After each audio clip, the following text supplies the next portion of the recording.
Sarah Cooper was an ordinary cashier at Klein's grocery store in the heart of Austin, Texas.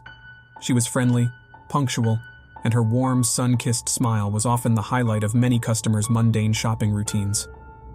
One oppressively hot summer day, Sarah's monotonous scanner beeps were interrupted by a voice on the PA system.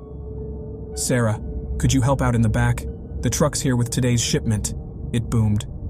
"I've never done that before," she muttered, brushing her hair back, her hands slightly trembling. But a sense of duty called her, and she promptly found herself at the back of the store, in front of the gaping mouth of the delivery truck. The truck's interior was an abyss, sweltering and dark, the distinct smell of cardboard and packing tape filling the air. As she stepped into the back of the truck, reaching for a box, the floor beneath her gave way. She yelped as she tumbled into darkness, the world around her spinning. When she opened her eyes, she wasn't in the truck anymore. Sarah was standing in an endless expanse of old, yellowed office space. The harsh fluorescent lights flickered above her, painting the monotonous sea of cubicles in an eerie glow. "Hello?" she called out, her voice echoing around her. But only silence answered back. Sarah started walking, her heels clicking against the worn-out linoleum floor. The air was stale, heavy with the scent of old paperwork and dust.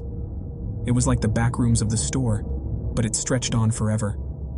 She had heard the rumors, the stories told by the older employees about the backrooms, a seemingly infinite world behind the mundane facade of the store. She never believed them, dismissing them as mere pranks to scare the new employees. But now, she was living it. Sarah was walking for what felt like hours, when she heard a soft noise. A distant, low growl, echoing through the labyrinthine hallways. Panic surged within her. She quickened her pace, the whispering growl growing louder and closer. Something was chasing her. "Who's there?" she stammered, her voice quivering. Only the growl answered back. She broke into a run, adrenaline pumping through her veins, but the office space seemed endless. She could hear the creature gaining on her, its growls growing louder, more ferocious. She didn't dare turn around, terrified of what she might see. "Help!" she screamed, her voice echoing off the yellowed walls. The monstrous growl was right behind her now. Sarah felt a cold, inky blackness wrapping around her, and she stumbled, falling to the ground. She tried to scramble away, but the creature was too fast. She never got a good look at the monster.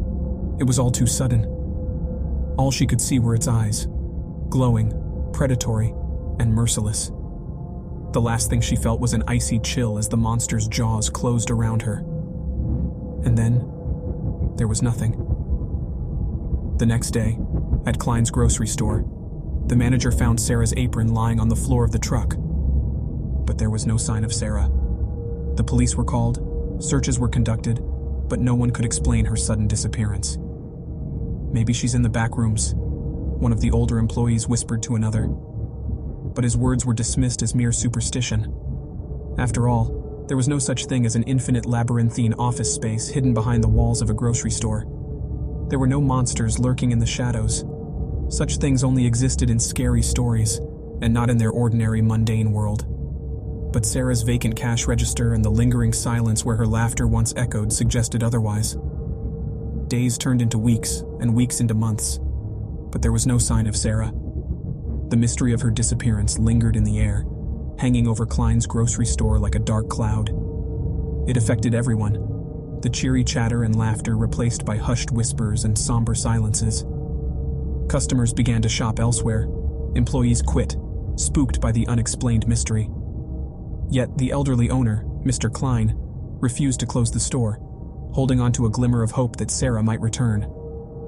Late one night, as Mr. Klein was closing up, he heard a soft noise echoing from the back of the store.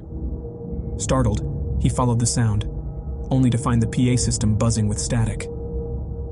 "Must be a short circuit," he mumbled to himself, dismissing the irregularity. He was just about to turn it off when he heard it, a faint whisper amidst the static, a voice calling for help. It was soft, almost inaudible, but distinctly familiar. It was Sarah's voice. Panicking, he called out, "Sarah, is that you? Where are you?" But the static fizzed out, leaving only an eerie silence. That night, Mr. Klein couldn't sleep. He was haunted by Sarah's whisper, her plea for help. The next day, he called in an electrician to check the PA system, hoping to find a logical explanation. But the electrician found nothing wrong. The system was working perfectly, he said. Mr. Klein knew then that he hadn't imagined Sarah's voice. Emboldened by this inexplicable event, Mr. Klein decided to take a drastic step. Late that night, he entered the truck where Sarah had disappeared, a flashlight in one hand and a walkie-talkie in the other. He remembered the stories of the backrooms, the monstrous growls, and the endless maze. His heart pounded in his chest as he stepped into the abyss. The flashlight beam illuminated the vast expanse of the infinite office space.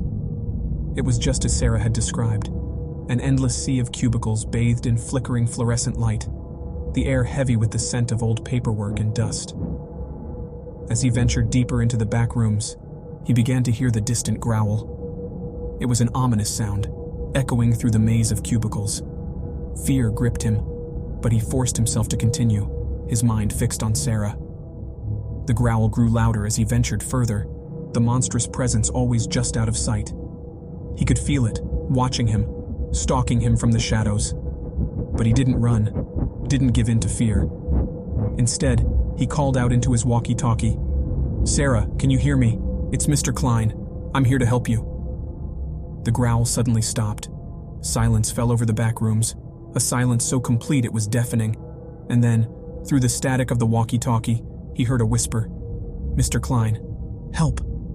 And then, there was nothing but static. Mr. Klein was never seen again. His disappearance added another layer of mystery to the enigma of Klein's grocery store.